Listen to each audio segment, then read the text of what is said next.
Assalamualaikum warahmatullahi wabarakatuh. Alhamdulillahirabbil alamin. Wassalatu wassalamu ala asrofil anbiya'i wal mursalin. Sayyidina wa habibina wa maulana Muhammadin wa ala alihi wa sahbihi ajma'in. Rabbi shrah li sadri wa yassir li amri wahlul 'uqdatam min lisani yafqahu qawli. Amma ba'd. Sahabat Soma TV rahimakumullah.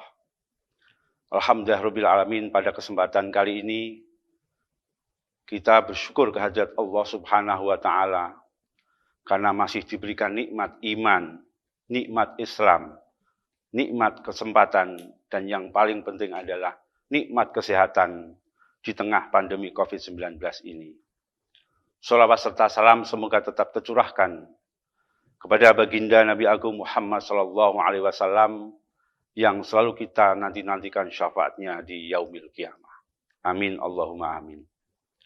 Sahabat Soma TV rahimakumullah. Pada kesempatan kali ini kami akan mencoba mengupas mengenai bagaimana relasi antara Islam dengan budaya itu sendiri. Perlu kita ketahui bahwa Islam dan budaya itu ibarat satu keping mata uang yang tidak bisa terpisahkan antara satu dengan yang lainnya. Agama bisa berkembang kalau dengan menggunakan budaya.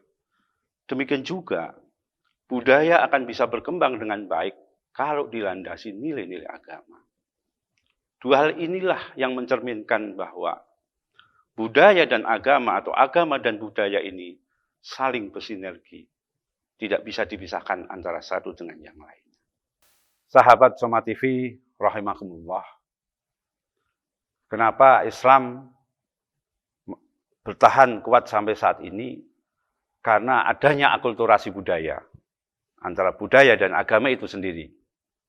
Kalau kita melihat catatan sejarah, sejak pertama kali Islam didakwahkan pada tahun 674 Masehi, sampai kemudian datanglah seorang juru tulis dari Cina, Ma Huan, bersama dengan Panglima Cheng Ho pada saat itu, pada tahun 1433 Masehi, Islam pada saat itu belum bisa diterima oleh masyarakat lokal yang menganut agama Kapitayan pada saat itu. Kemudian Islam baru bisa berkembang setelah datanglah Wali Songo dengan menyebarkan ajaran Islam. Itu pun juga belum bisa diterima. Baru 40 tahun kemudian Islam bisa diterima oleh masyarakat lokal. Karena apa? Karena Wali Songo mengadopsi, memahami bahwa masyarakat lokal pada saat itu sangat istilahnya menganut budaya yang kuat. Sehingga dengan jalan budaya itulah Islam bisa berkembang. Tidak menghilangkan budaya atau tradisi yang ada. Tetapi bagaimana nilai-nilai Islam itu dimasukkan dalam tradisi-tradisi yang ada pada saat itu. Sehingga baru 40 tahun kemudian Wali Songo berhasil menyebarkan ajaran Islam baik di Pulau Jawa, di Pulau Kalimantan, maupun di Sulawesi. Jadi 800 tahun kurang lebih sejak Islam masuk ke Pulau Jawa atau didakwahkan, itu baru sukses. Karena apa? Adanya akulturasi budaya. Sehingga nilai-nilai Islam yang ditanamkan masyarakat pada waktu itu mudah diterima. Karena tidak merusak tradisi yang ada. Tradisi yang baik yang pada waktu itu ada, dikembangkan melalui atau disusupi dengan nilai-nilai agama. Makanya tidak heran bahwa peran budaya itu sangat penting bagaimana dakwah Islam pada saat itu bisa diterima oleh masyarakat Indonesia. Baik di Jawa, di Sulawesi, maupun di Sumatera. Untuk itulah pada saat ini tentunya kontekstualisasi berdakwah. Yang paling penting adalah bagaimana kita menciptakan rasa. Rasa dalam beragama, rasa dalam berbudaya. Sehingga siapapun ketika mendakwahkan Islam dengan budaya, orang akan menerima dengan baik.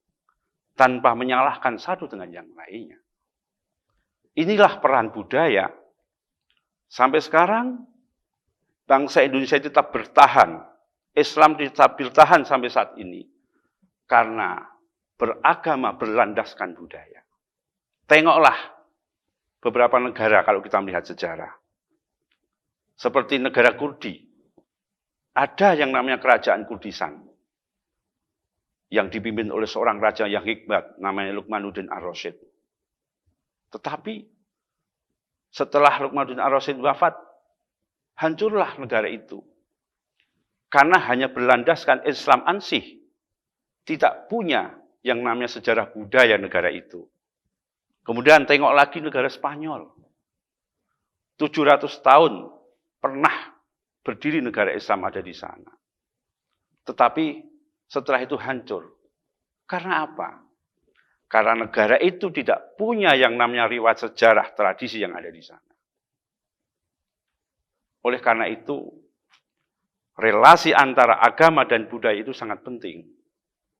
Dalam konteks berbangsa dan bernegara di Indonesia ini. Oleh karena itu, sahabat Soma TV rahimakumullah, kita perlu yang namanya mengedepankan budaya, mengedepankan merangkul. Bagaimana dakwah itu dengan cara merangkul, bukan dengan cara memukul. Kalau bicara tradisi pesantren, ada sebuah makalah. Al-muhafazatu alal qadimi soleh, wal ahdu bil jadidil aslah. Bagaimana kita mempertahankan tradisi atau budaya yang bagus atau yang baik di suatu tempat ada di Indonesia ini.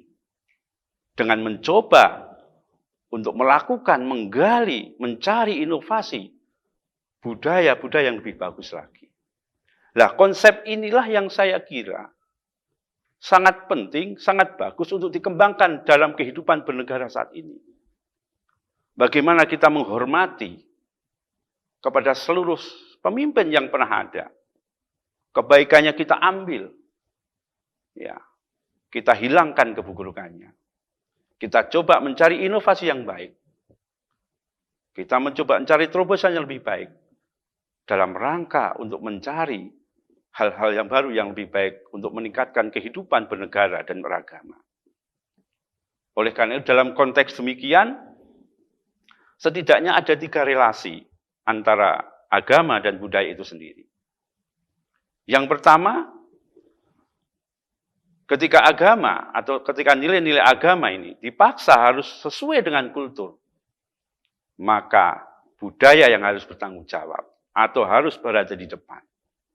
Kemudian yang kedua, ketika nilai-nilai agama harus dipaksakan mengikuti perkembangan budaya yang ada, maka itulah yang akan diikuti. Tetapi yang ketiga, ini yang menarik. Ini yang mungkin berkembang sesuai dengan karakteristik masyarakat di Indonesia saat ini. Bagaimana ketika nilai-nilai budaya ini diadopsi dalam kehidupan beragama, dalam kehidupan berbudaya, maka akan timbullah budaya baru yang baik. Dan saya kira pola yang seperti inilah yang perlu dikembangkan di Indonesia saat ini dan dipertahankan dari dulu sampai sekarang. Ma'asyiral muslimin, sahabat Soma TV yang berbahagia. Untuk saat ini tentunya kita harus bercermin. Bagaimana sekarang kita mencoba menggali potensi itu di setiap daerah. Bahwa setiap daerah itu mempunyai budaya yang berbeda-beda. Mempunyai tokoh lokal yang berbeda-beda. Ketika kita bisa menghargai mereka, budaya yang ada kita hargai, dengan kita lakukan akulturasi, dengan mensisipkan nilai-nilai agama, tanpa merusak tatanya yang sudah ada, insya Allah, Indonesia, Islam di Indonesia akan tetap jaya selamanya. Mungkin ini yang bisa kami sampaikan. Mohon maaf atas segala kekurangan.